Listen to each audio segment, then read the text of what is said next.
Lecture du livre des Juges. En ces jours-là, Jephthé était un vaillant guerrier.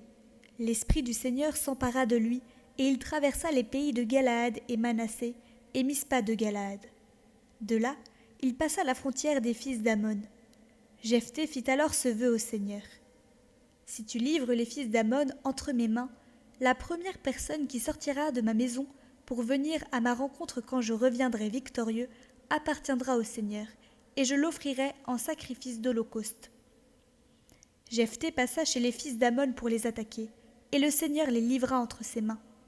Il les battit depuis Aroër jusqu'à proximité de Minith et jusqu'à Abel-Kéramim, soit le territoire de 20 villes.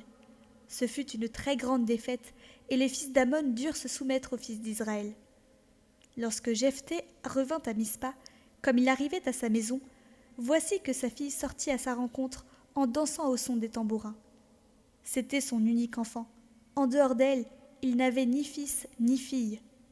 Dès qu'il l'aperçut, il déchira ses vêtements et s'écria « Hélas, ma fille, tu m'accables, c'est toi qui fais mon malheur.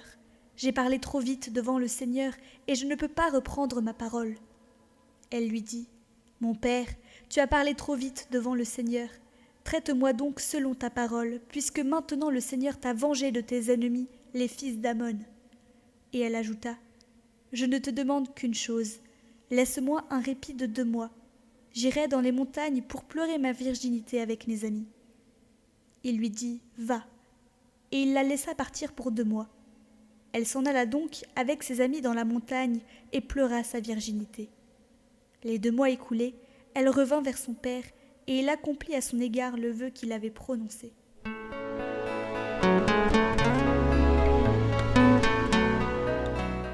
Évangile de Jésus-Christ selon saint Matthieu. En ce temps-là, Jésus se mit de nouveau à parler aux grands prêtres et aux anciens du peuple, et il leur dit en parabole. Le royaume des cieux est comparable à un roi qui célébra les noces de son fils. Il envoya ses serviteurs appeler à la noce des invités, mais ceux-ci ne voulaient pas venir. Il envoya encore d'autres serviteurs dire aux invités : « Voilà, j'ai préparé mon banquet, mes bœufs et mes bêtes grasses sont égorgés. Tout est prêt, venez à la noce. » Mais ils n'en tinrent aucun compte et s'en allèrent. L'un à son champ, l'autre à son commerce. Les autres empoignèrent les serviteurs, les maltraitèrent et les tuèrent. Le roi se mit en colère. Il envoya ses troupes, fit périr les meurtriers et incendia leur ville. Alors, il dit à ses serviteurs : « Le repas de noces est prêt, mais les invités n'en étaient pas dignes. Allez donc aux croisées des chemins. Tous ceux que vous trouverez, invitez-les à la noce. » Les serviteurs allèrent sur les chemins, rassemblèrent tous ceux qu'ils trouvèrent, les mauvais comme les bons, et la salle de noces fut remplie de convives. Le roi entra pour examiner les convives, et là, il vit un homme qui ne portait pas le vêtement de noces. Il lui dit : « Mon ami, comment es-tu entré ici sans avoir le vêtement de noces ? » L'autre garda le silence.